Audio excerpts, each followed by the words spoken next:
you're effectively saying, if I'm understanding you correctly, and I want to make sure I understand you that way, I'll make sure the audience understands you, is that that biologically we're not different. That me and the white guy, who walking down the street, biologically the differences between us are infinitesimal. They're very small. They're very slight.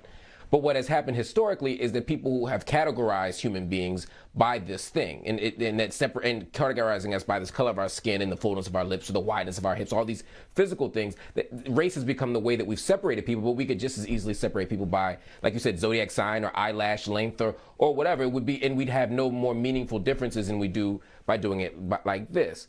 So and because we've separated people by race and it's been used as a means of domination and control. You're saying that to continue to believe in race or use race as a meaningful category or a meaningful distinguisher actually reinforces and normalizes the racism itself. I hear you on that. But some people are going to ask, and we're going to cover it on the other side, well, we in this thing now. Can we see outside of race? Is it valuable? And they also might ask you, all this culture and ethnicity and stuff that you're calling meaningful, because it's been so melded into race, can we disentangle it? Is it possible to see outside of race in a country that's built on white supremacy, in a country where our identities are rooted in many ways in these notions of black, white, etc.? How do we see outside of it? It's emotional work, spiritual work, my students have called it, as well as intellectual work. But I absolutely believe that we can overcome this thing. And what people call white supremacy would have its way with us if we continue to convince ourselves that it's impossible to overcome. My work is bringing more people into the conversation about racism in ways that are meaningful and generative and help stem the issue at the core, which is exactly what we need in order to have any chance of overcoming racism, given its long history in this country. What I worry about, to be blunt, is that there are a whole bunch of white people who don't want to own up to their privilege, who don't want to own up to the power that they have as white people.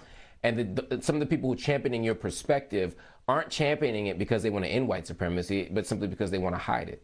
I understand that concern, and it's a concern I have myself because, as with most work, anything is up for interpretation, and the percentage of people who would twist what I'm saying is very few and far between. I've actually not experienced anyone doing that.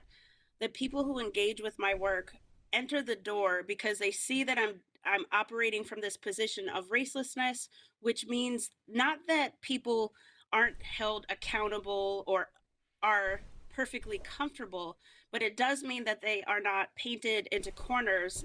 And because the door is open to them to engage with racism and the history of racism and the contemporary instances of racism in more meaningful ways, I take that as a win all day. Is it going to be an easy path forward? No. But one of my mentors from Howard University, where I earned my doctorate, tells me that I am crazy. He says, I'm crazy like Martin Luther King Jr. or Gandhi or Nelson Mandela, who were bold enough to imagine in a society in which they had no context to imagine things changing, that this society can change.